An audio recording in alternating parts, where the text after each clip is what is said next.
नमस्कार दोस्तों, मैं आप सबकी काजल मंगलमुखी। दोस्तों, आज मैं कहाँ हूँ पता है आपको? मेरे अपने शहर हल्द्वानी। अपने शहर बोले तो आपको आश्चर्य लग रही होगी, ये तो मैसूर की हल्द्वानी क्यों बोल रही है? अरे भाई, भारत में है और भारत की ऊंची पहाड़ी की इलाका है और ऊंचे पहाड़ के ऊपर खड़ी हूँ मैं। ये देखिए हल्द्वानी शहर, उत्तराखंड के एक बहुत माना हुआ शहर हल्द्वानी में हूँ। दोस्तों, आज मैं यहाँ के जो किन्नर है उनको मैं रजिस्ट्रेशन करके जाऊंगी और साथ में हमारे मंगलमुखी मंडल में ज्वाइन करके जाऊंगी।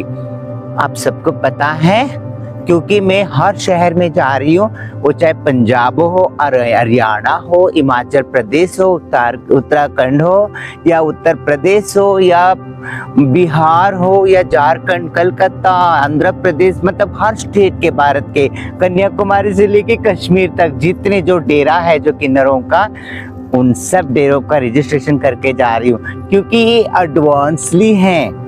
एडवांस इसीलिए है, देखिए मैं एक उदाहरण बताऊंगी आप सबको। आप सबको याद होगा, मतलब आप सबको, मतलब अपनी पापा से पूछ लेना और अपनी दादाजी से पूछ लेना, नाना जी से पूछ लेना, ताया जी से पूछ लेना, क्योंकि वो लोग जानते हैं। मुंबई के अंदर एक बार ऐसे इस काम बहुत मशहूर हो गया था। वो क्या काम है पता है? डब्बा। मतलब जहाँ जहाँ बड़े बड़े कंपनीज होती हैं, फैक्ट्रीज होती हैं, और यहाँ तक कि कौन सी डिपार्टमेंट, रेलवे डिपार्टमेंट हो या हेल्थ डिपार्टमेंट हो या एजुकेशन डिपार्टमेंट हो, तो मतलब हर फैक्ट्रियों में डब्बा खाना जाया करता था। खाना मतलब जैसे डब्बे का सिस्टम था, पहले डब्बे पहुंचाए जाते थे।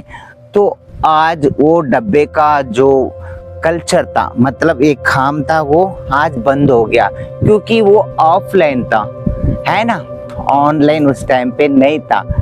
तो वो डब्बे के जगह में कौन घेर लिए, कौन कब्जा कर लिए बताइए? स्विगी हो गया, जोमैटो हो गया। आप 1 मिनट के अंदर ऑनलाइन से, अरे यार, चाइनीज आइटम्स बुकिंग कर रहे हो और पिज्जा बुकिंग कर रहे हो, और आप उसके साथ साथ जितनी जंक फूड से वो सब आप ऑर्डर करते हो। क्या नहीं ऑनलाइन में होता है आजकल, है ना? जो डब्बा सिस्टम जो था वो बंद हो गया। इसीलिए भाई, हमारा अपनी मंगलमुखी मंडल जो किन्नर परंपरा है, कोई आज से थोड़ी चलते आ रहा है। तो इसीलिए मैंने अपना हमारे मंगलमुखी मंडल के जरिए मैं ऑनलाइन लेके आ रही हूँ। सेंट्रलाइज्ड सिस्टम, कंप्यूटरी सिस्टम के जरिए आप अपनी एरिया के किन्नर, उनके एड्रेस और उनकी रेसिडेंशियल प्रूफ, कॉन्टेक्ट नंबर और उनका एरिया जो जो मांगते हैं एरिया, क्योंकि आप सबको तो पता ही है, एरिया को ले लेके बहुत सारे लड़ाई होते हैं, झुंडम झुंडी होते हैं, नंगे होते हैं, चाहे थाना हो चाहे कचहरी हो, कहीं भी खड़े हो जाते जड़े ताली बजाते बजाते बजाते हैं। चाहे वो देखिए थाने में जाए, वहां भी फैसला नहीं होता, और उसके साथ साथ आप कचहरी में, कोर्ट में जाए, वहां भी नहीं फैसला होता। तुम्हारी बिरादरी फैसला करते जाओ कहते हैं। तो ये लड़ाई कब खत्म होगा? तो इसीलिए एक नई प्रयास है, जो पढ़े लिखे, जो एजुकेटेड है, जो क्वालिफाइड है ऑफिसर्स, पुलिस डिपार्टमेंट में हो, वो चाहे कोई भी डिपार्टमेंट में हो, उनको भी समझ में आ जाए। ऑनलाइन में है भाई मंगलमुखी मंडल। मंगलमुखी मंडल कोई एक ऐसी सिर्फ नाम के नहीं है, वो एक कम्युनिटी है, बिरादरी कहते ना, वो है। जरूरी है ना? आप सबको तो पता है आजकल क्या क्या क्या क्या हो रही है। हाँ, डिस्क्रिमिनेशन बहुत आगे बढ़ गया है, क्रिमिनल आगे बहुत ज्यादा, जैसे किन्नरों का रूप में कोई भी आके कुछ भी, कोई भी इंसिडेंट करके जाए तो किसका नाम बदनाम होता है? हमारा मंगलमुखी का है ना, जो डेरे वालों का है ना। इसीलिए मेरा एक छोटा सा प्रयास है। तो दोस्तों, मैं और एक बात कहना चाहती हूँ, ये मंगलमुखी ये अपने मंगलमुखी मंडल को ही क्यों आगे इतनी प्रमोट कर रही है। मैं खुद चाहती हूँ कि हमारे जो मंगलमुखी मंडल जो है वो एक कल्चर बना रहे हैं, परंपरा बना रहे हैं, है ना, ना कि बिजनेस, ना कि लूटना, ना कि कब्जा करना। ये सब बिल्कुल ही पसंद नहीं करती है मंगलमुखी मंडल। मानती हूँ हमारे किन्नर समुदाय के अंदर आज भी है बहुत सारे लोग जिसकी लाठी उसकी भैंस कहते हैं।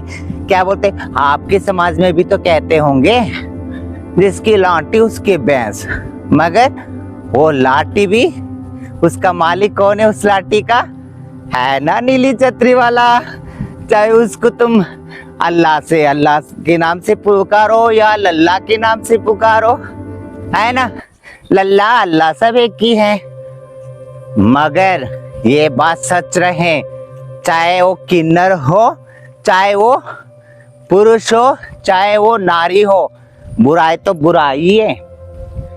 इसके लिए हर इंसान के अंदर नेगेटिव्स भी आती हैं, पॉजिटिव्स भी आती है। अरे भाई, मतलब बुरे सोच भी आती है, अच्छे सोच भी आती है। मैं भी कोई इससे अलग नहीं हूँ, मेरे अंदर भी आती हैं। कभी ऐसा लगता है मैं उसके जितना इसका पास तो इतना ज्यादा पैसा है, हाय इसके साथ तो बहुत ज्यादा गल्ली है, हाय इसके तो 2-2 ढोलकी का मालक है, वो 4-4 ढोलकी का मालक है, हाय उसके पास इतना सोना है, इसके पास वो है।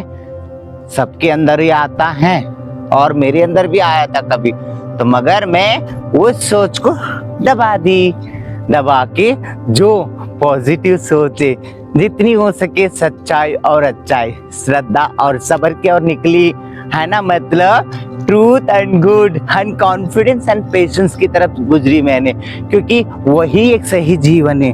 हाँ दोस्तों, सही बात है। अरे बाबा, मैं हर बार यही कहती हूँ, ना तुम कपड़ा बदलो, ना तुम शरीर बदलो, मतलब शरीर भी बदलने की लोड़ नहीं है, ना कपड़ा बदलने की लोड़ नहीं है, सिर्फ अपनी सोच और विचार बदलो, एडजस्टमेंट करना सीखो, सेटिस्फाइड होना सीखो, मतलब संतुष्ट होना सीखो, सबको एडजस्ट करना सीखो। उसमें बहुत बहुत आपका अनजाने सेवा हो जाएगा, मालिक खुश हो जाएगा। इससे समझ में आ गई?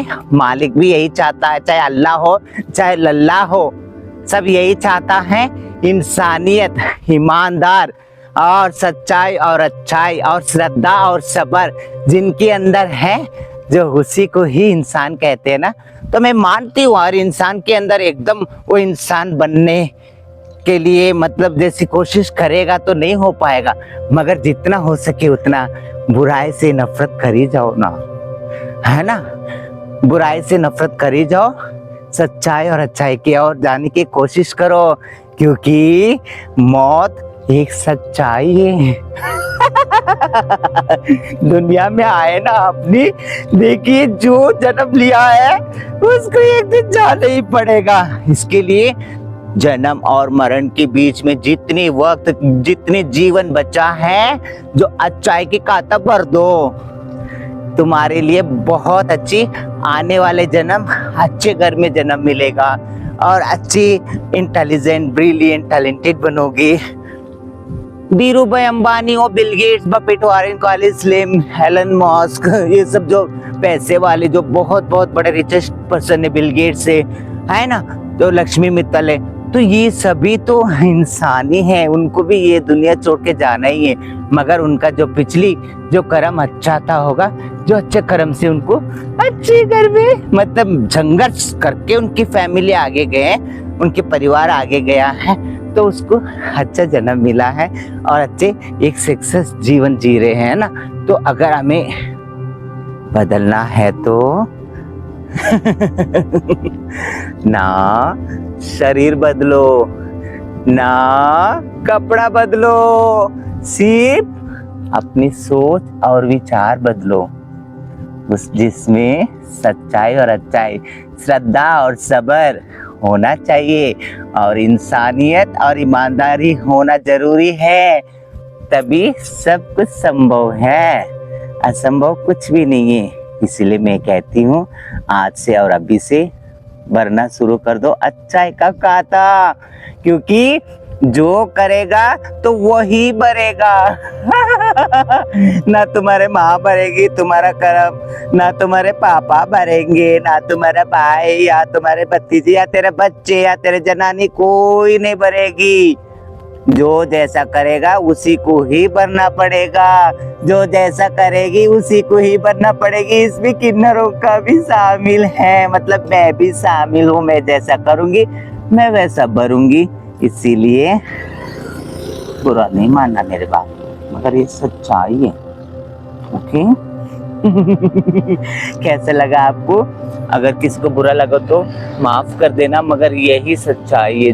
जितनी जल्दी समझ जाओगे उतनी जल्दी अच्छी बातें है ना, जियो और जीने दो, है ना, खाओ और खाने दो। इसीलिए हमेशा सच्चाई और अच्छाई, श्रद्धा और सब्र, इंसानियत और ईमानदार की जय जयकार और जरूर होगा। भले देर है अंधेर कभी नहीं। कैसे लगा दोस्तों? मैं आप सबकी काजल मंगलमुखी। नमस्कार, जय हिंद, जय भारत, बाय बाय।